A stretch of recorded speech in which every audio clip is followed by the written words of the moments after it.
Glenn Jr., also known as Andrew. Yeah. Tell us about the federal deficit. So it's gone up.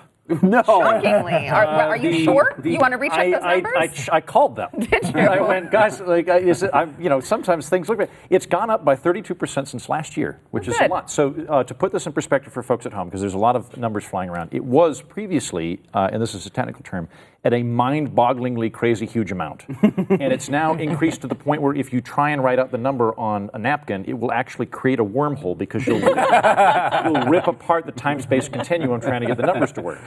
So it's absolutely huge, and it's increasing. And I take away from this that there's not really a good party in terms of fiscal responsibility. They're both awful. It just depends on you pick the flavor of awful you want. Either entitlements are invisible or tanks are invisible. The only time it seems to actually work is when they're fighting each other. But when the Republicans are in power, and when the Democrats are in power, we get wormholes. All these wormholes. So true. I mean, that's all the Tea Party wanted to talk about, right? This is one we've hammered Trump on this many times, and the Congress, the GOP. They are doing a worse job with spending than Barack Obama did. It's higher, it's worse. I like the tax cuts. I'm a fan of the tax cuts, but with tax cuts should come spending cuts. Yeah. You have to have both. They're supposed to be both. They're supposed to go together. That is one of those things where there's been much more policy-wise with Trump that I've liked. I liked Gorsuch quite a bit, and we've talked about a lot of the things that I like about Trump. There's some policy-wise. This is one he has had almost no beating for at all when it comes to, especially from the right. I mean, I don't know how the left can argue they don't want more deficits. But the right has said basically nothing about this. This was a horrible spending plan. And remember, he's still promising an extra $1 trillion of stimulus spending and God knows what else. The spending has been disastrous in this administration. It's nothing short of it. I recall Ben Sass, was it this week or last week, when he was like, I'm debating on going independent. There's a handful of us that are. Oh, Ben Sass. And he was like, yeah. I'm an independent. I know, he was like my spirit animal, when he was talking about this. And he's like, it doesn't seem like there's a game plan or, anything for the future plan for any party. And like with GOP, it's supposed to be a party of conservative principles. But like you said, they have said nothing about this.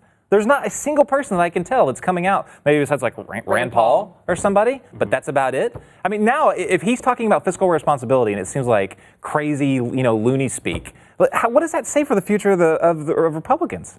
Like, is there anyone that's fiscally conservative there anymore? It's largely embraced mercantilism. So there's a lot of economic pivots that can happen without hurting the party. But in terms of hurting the actual bottom line of the budget, that can absolutely go on for a really long time.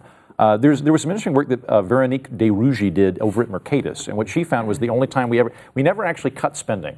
We did right after the Cold War because we shut down a bunch of bases. But other than that, we never cut spending. The only time we actually just slow the speed of growth down is where the president and one house of Congress, at least, are of different parties, because then they'll at least fight each other. Otherwise, it's just a sugar rush of what can I? Oh, good, a flying tank, fantastic. Yeah. What about a flying tank that delivers Medicare? Great, better. And so it becomes problematic. Yeah, they talked about the sequester like it was like the end of the world. Remember this? It was like what was it, a 1 or 2% cut across the board on certain non-discretionary spending.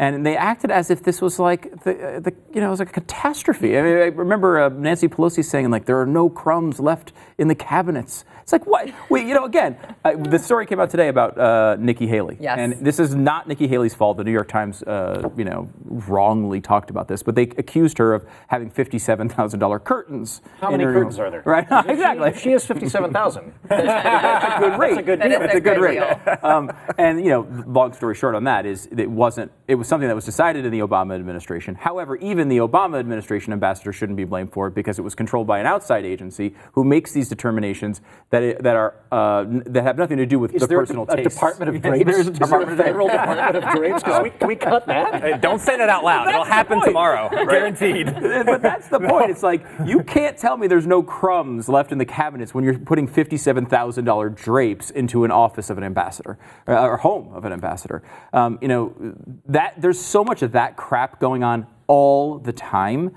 that we all know that we could cut a couple of percent I mean, many times people make the point of that. We don't have to cut. Just hold spending where it is for 4 to 6 years, and we would balance the budget pretty easily. But we can't even do those things, and it just keeps going up and up and up.